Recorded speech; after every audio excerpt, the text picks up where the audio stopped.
As I previously stated in the video about the factors that influence medical trauma and a person's likelihood to experience medical trauma, the first one I want to dive into is the individual patient's experience. Now, most of what the literature says and most of what healthcare says is that our subjective experience and the meaning that we make or take from an experience is the biggest factor in whether or not we experience something as traumatic. However, an ecological perspective would look at a situation as complex and as being made and influenced by many factors and how those factors influence each other. So of the personal factors that we as patients bring into a healthcare experience that can influence whether or not we experience it as traumatic, then yes, number one is going to be our subjective experience of the event and the meaning that we make or take from it.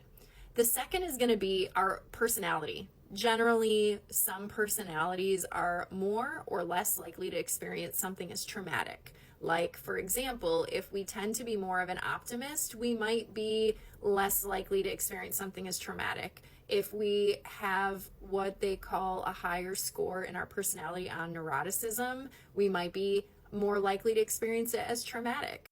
Now, I think some of the big five personality trait research isn't really all that reliable or valid, but take it with a grain of salt. It's all going to come out in the mix, so it is part of it. The next, and this is a big factor, is what coping skills do we have that we use successfully, that we've learned, that we bring into the situation with us that are going to make a difference in how we respond to an event if it's stressful, and also the diverse array of different coping skills that any one of us might have.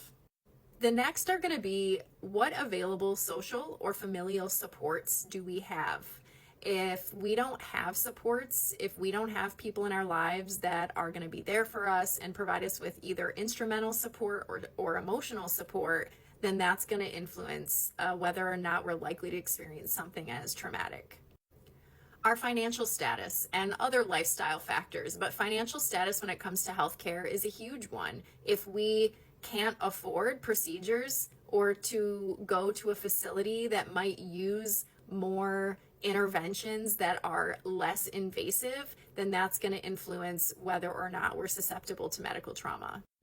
Our overall health status, ability status, mental health history, and trauma history also plays a huge role, because if you have a past history of experiencing something else, anything else in your life as traumatic, if you've experienced trauma, you're more likely to experience another one regardless of the experience. But if your health status is already suffering and you are maybe less able to self-advocate, if you have a mental health history, there's a lot of ways that can play into whether or not you experience something as traumatic as well. Then we have the rest of the lifestyle factors that can influence a person's susceptibility to medical trauma, like age, race, gender. Our general geographic location can influence it. Our sexual orientation can play into it, and any life stressors that we already are experiencing that might be kind of layered like an onion into a medical life stressor can influence it.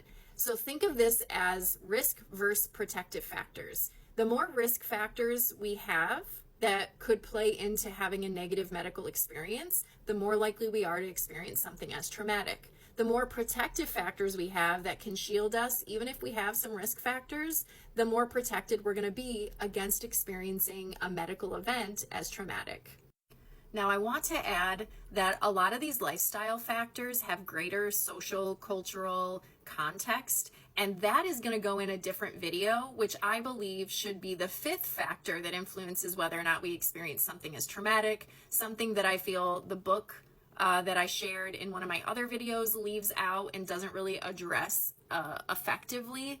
And so I'm going to do a separate video on how things like race and ability status and sexual orientation or even gender presentation can negatively impact our healthcare experience.